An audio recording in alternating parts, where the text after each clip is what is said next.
Bem-vindos à nossa conversa de hoje. Vamos mergulhar em alguns trechos bem instigantes de A Armadura do Cristão, um clássico do A.W. Pink. Um autor denso, né? Sim, sim. Para quem talvez não conheça tão bem, Pink foi um teólogo do século XX conhecido por uma abordagem muito direta, às vezes até um pouco austera, pode-se dizer, e com um foco muito intenso na soberania de Deus na vida cristã prática. E a fonte que a gente está olhando hoje descreve a jornada cristã não como, sei lá, um passeio no parque, mas como um verdadeiro campo de batalha espiritual. É uma imagem forte. Exato. E a nossa missão aqui é tentar desvendar o significado daquela famosa armadura de Deus que está lá em Efésios 6. Mas não como peças de museu, sabe? E sim como defesas espirituais que são vitais para hoje. Entendi. Tornar isso prático, né? Isso. A ideia central que o Pink martela é poderosa. A gente vive em território espiritualmente hostil. A gente enfrenta adversários que não são deste mundo. E por isso, a necessidade de uma força, de uma proteção que também não são daqui, entende? São sobrenaturais. Parece intenso, né? Bastante. Ok, vamos explorar isso mais a fundo. O ponto de partida que o Pink estabelece vem direto de Efésios 6, 10. Fortalecei-vos no Senhor e na força do seu poder. Agora, essa preposição no Senhor parece ser chave para ele. Sim, ele dá muita ênfase nisso. Não é se fortalecer do Senhor ou pelo Senhor. Qual que é a diferença prática disso? Por que essa sutileza importa tanto na visão dele? Olha, o fascinante aqui, e talvez o primeiro grande insight do Pink nesse trecho, é a ênfase radical na comunhão. Ele usa umas analogias muito visuais, sabe? Tipo, um polegar que foi amputado não serve pra nada, né? Um galho cortado da figueira, ele seca, morre. Claro. Então, fortalecer-se no Senhor para Pink não é um evento isolado, tipo pegar uma força emprestada. É manter uma conexão viva, uma dependência constante e prática com Cristo. Uma ligação direta, então. Exato. É dessa união diária, dessa comunhão real, que a força e a coragem para essa batalha espiritual realmente fluem, sabe? Não é pegar uma dose de força, mas viver conectado na fonte. E ele insiste muito que essa não é uma força que a gente estoca. Não dá para, sei lá, encher o tanque no domingo e usar a semana toda. Ah, interessante isso. Diariamente. Tem que buscar essa conexão logo no início do dia. Ele até lembra Isaías, né? Os que esperam no Senhor renovarão as forças. É um ato contínuo de fé, de se apropriar, momento a momento, da suficiência de Deus, reconhecendo que a gente é totalmente insuficiente sem Ele. Entendi. É uma dependência constante mesmo, não um recurso que a gente fica administrando.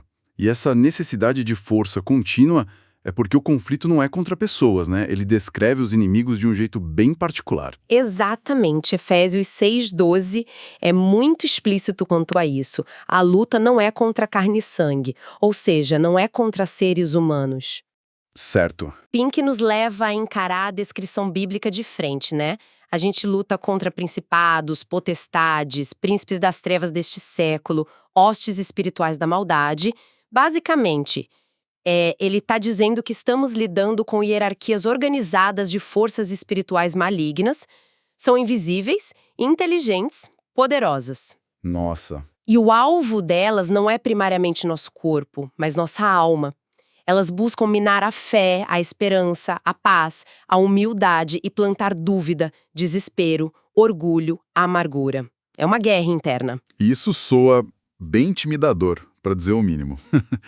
Diante de um cenário de batalha contra forças assim, qual é a ordem principal, a postura que o texto enfatiza, segundo Pink? Olha, aqui tá outro ponto que o Pink destaca com muita força. A repetição do comando ficar firmes. Ficar firmes. Isso.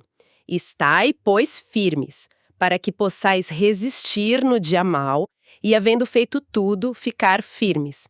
A instrução primária para ele não é necessariamente de um avanço agressivo generalizado, mas de resistência, de defender o território que Deus já nos deu pela graça. Defender o que já foi conquistado, então. Exatamente. É o oposto de ceder, de recuar, de fugir. Pai que chega a contrastar essa postura mais defensiva, de ficar firme, com certas ideias de evangelismo ou ativismo que ele via, como sendo comissões específicas para alguns ministros, e não a tarefa principal de todo crente na sua luta diária, entende? Entendo a distinção. A ênfase dele é na manutenção da posição, na resistência ao mal no nosso próprio coração e na nossa vida. Ele até usa o exemplo negativo dos discípulos lá no Getsemane, né? Eles não vigiaram, não ficaram firmes. Pelo contrário, dormiram e depois fugiram. Essa distinção entre ficar firme e avançar é interessante, talvez até contraintuitiva para muita gente hoje, né? Dá o que pensar sobre como a gente encara a nossa responsabilidade diária. Mas vamos para as peças da armadura em si. Pink as vê como metáforas para graças, para virtudes cristãs. A primeira é cingidos os vossos lombos com a verdade. O que seriam esses lombos espiritualmente falando? E que tipo de verdade é essa? Bem, Pink não deixa muita dúvida aqui. Ele conecta os lombos diretamente à mente. Ele se apoia lá em 1 Pedro 1,13 que fala cingindo os lombos do vosso entendimento. Direto ao ponto. Pois é. Então a primeira peça da armadura, o cinturão, representa uma mente disciplinada, controlada, sabe? Firmemente amarrada pela palavra de Deus. A verdade objetiva das Escrituras é o que deve conter e direcionar nossos pensamentos, impedindo que eles se dispersem em fantasia, em erro, em engano. Faz sentido. E isso é crucial porque, como ele ressalta, o principal ataque do inimigo vem pela mentira, né? João 8,44 fala disso. E só a verdade pode neutralizar a mentira. Mas olha, tem uma segunda camada aqui que Pink considera fundamental. Qual seria? A verdade não é só o conhecimento intelectual da doutrina, é também sinceridade, integridade. Aquela verdade no íntimo que o Salmo 51 menciona. É o oposto da hipocrisia. A verdade do coração. Exato. Para Pink, essa sinceridade interna é a base de tudo. Sem ela, as outras peças da armadura são inúteis, são só fachada, entende? A aplicação prática disso é exercitar o controle dos primeiros pensamentos, das primeiras intenções, usando a palavra, como Cristo fez na tentação, recusando dialogar com a mentira. Diferente de Eva, que, segundo ele, deu ouvidos e acabou negociando com o inimigo. 2 camadas, então. A verdade da palavra e a verdade do coração. A sinceridade. Poderoso isso. Seguindo, temos a couraça da justiça. Se o cinturão protege a mente, o que a couraça guarda? E que justiça é essa? A couraça protege o tronco, né? A área vital do coração, que na linguagem bíblica inclui as afeições, as emoções, a consciência. E aqui, de novo, Pink enxerga uma dupla referência na palavra justiça. Dupla de novo? Sim. Primeiro, a justiça perfeita de Cristo, que nos é creditada por Deus quando a gente crê. É o nosso status legal de justos diante dele. A justificação, certo? Isso. E segundo, e aqui com mais ênfase no contexto da armadura, a justiça prática. A santidade que o Espírito Santo opera dentro de nós, no nosso caráter, na nossa conduta. Essa justiça prática está ligada à sinceridade do cinturão e também à sobriedade. Lá em Tessalonicenses 5,8 fala da couraça da fé e do amor. Entendi. O objetivo é manter o poder da santidade governando nossas paixões e guardando nossa consciência limpa.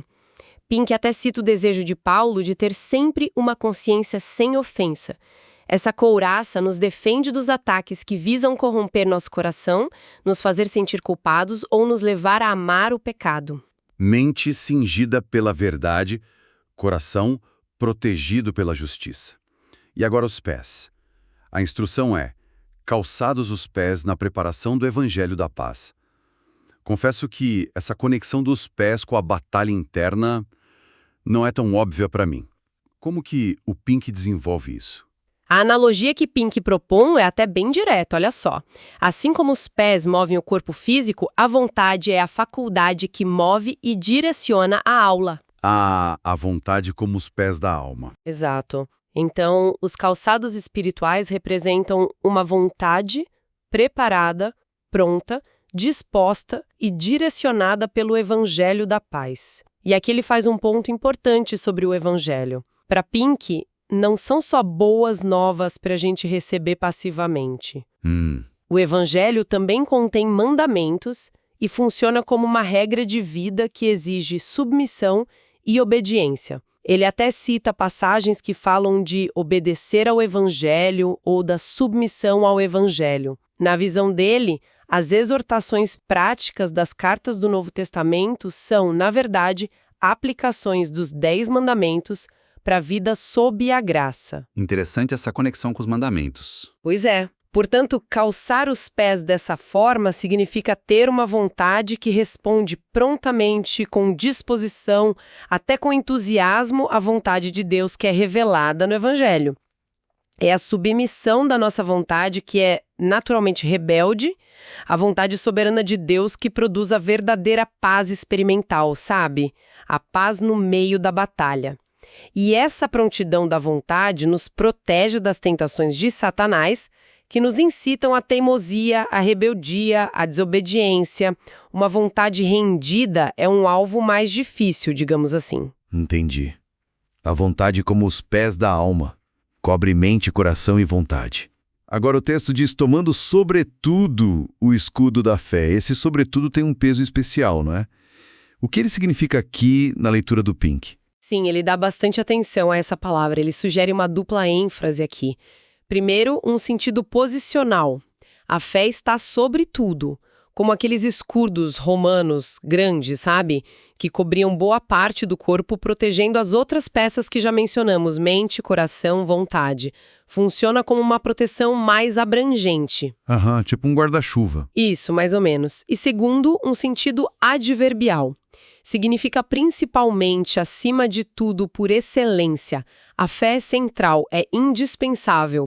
Não é à toa que é a 4ª peça numa lista de 7 bem no meio, simbolizando a importância crucial dela. Como a gente lê em Hebreus, né? Sem fé é impossível agradar a Deus. E sem fé ativa, as outras graças, verdade, justiça, submissão, não operam direito. Faz todo sentido. E a função específica desse escudo? A função específica é apagar os dardos inflamados do maligno. Pink descreve esses dardos como ataques repentinos, muitas vezes silenciosos, lançados com fúria, projetados para incendiar paixões pecaminosas tipo ira, luxúria, inveja, para perturbar a consciência com acusações ou dúvidas terríveis e principalmente para desviar nosso olhar de Deus. Dardos inflamados, uma imagem forte também. Muito. E como a fé age como escudo, ela se apropria ativamente de uma promessa específica da palavra, de um mandamento, de uma verdade de Deus, para neutralizar aquele ataque específico. Mas, claro, para isso funcionar, a palavra precisa estar armazenada em nós, precisa habitar ricamente, como Paulo diz em outro lugar. A fé, nesse sentido, é tanto a confiança na palavra, que é subjetiva, quanto a própria palavra sendo usada, que é objetiva. Essa imagem da fé como escudo ativo, que usa a palavra para apagar ataques específicos, é muito prática mesmo.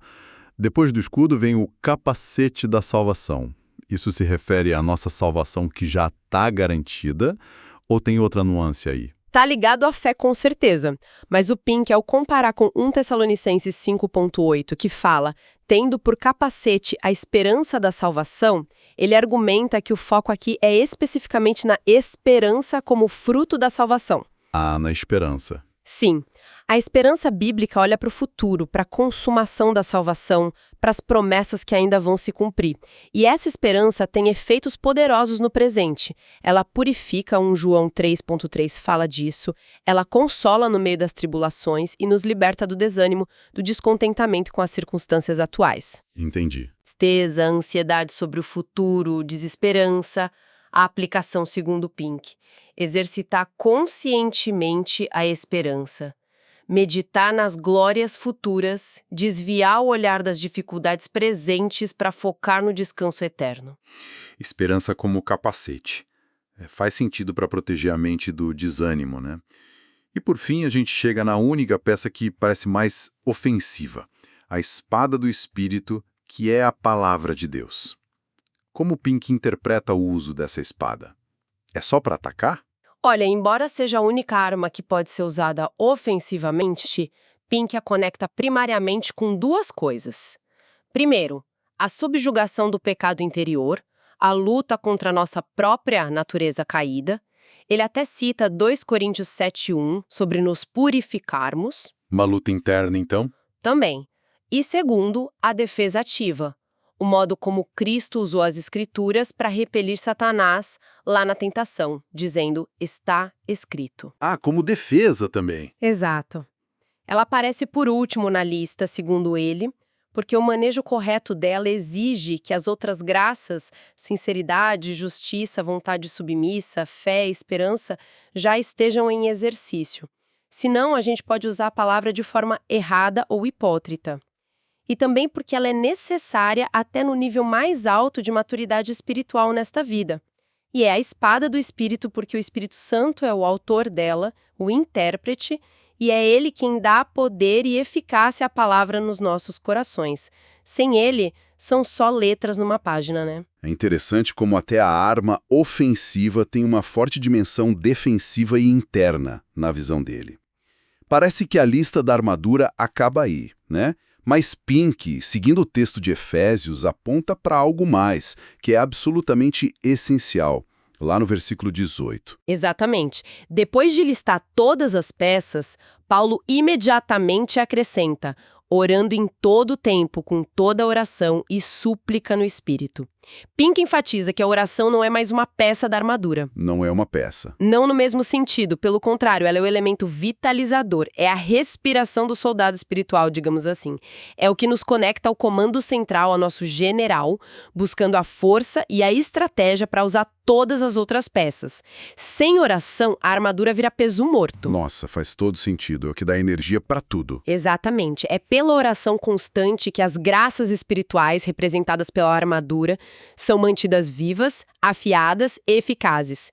A exortação é para orar em todo o tempo, ou seja, uma atitude contínua de dependência, com toda a perseverança, porque a batalha é longa e o desânimo é real. Então a persistência na oração é vital. E, um ponto crucial, com súplica por todos os santos. Pelos outros também. Sim. Pink ressalta que a gente não está sozinho nessa luta. Devemos orar não apenas por nós, mas por nossos irmãos e irmãs que enfrentam a mesma batalha. É lutar de joelhos por nós e pelos outros. Uau! Então, essa análise do Pink sobre Efésios 6 nos dá uma imagem bem diferente da vida cristã como algo passivo ou só confortável, né? É uma batalha real, constante, que exige preparo e uma dependência divina muito grande. A armadura não é mágica, mas um conjunto de graças, de virtudes dadas por Deus que precisam ser ativamente vestidas e usadas por nós, com esforço e vigilância. Perfeitamente colocado.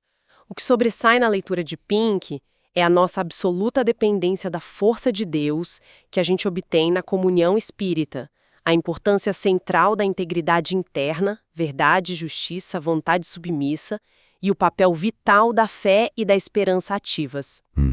E tudo isso, cada peça, cada graça, só funciona de verdade quando habilitado e sustentado pela oração e fundamentado na palavra de Deus que é manejada pelo Espírito. O objetivo final, resistir ao mal e, como o texto insiste tanto, ficar firme na posição que Deus nos deu. E fica aqui uma reflexão final, provocada por essa ênfase toda do Pink no ficar firme, na resistência no nosso próprio posto. Hoje, muitas vezes, a gente ouve um discurso mais voltado para o avanço, para a conquista, para a influência externa. Sim, é verdade. Como será que essa perspectiva do Pink, mais focada na resistência interna e na manutenção da posição contra o mal, poderia reorientar a forma como a gente encara nossos desafios espirituais diários, nossas lutas internas e até nossas interações com o mundo que muitas vezes parece hostil à fé? Fica aí algo para a gente pensar.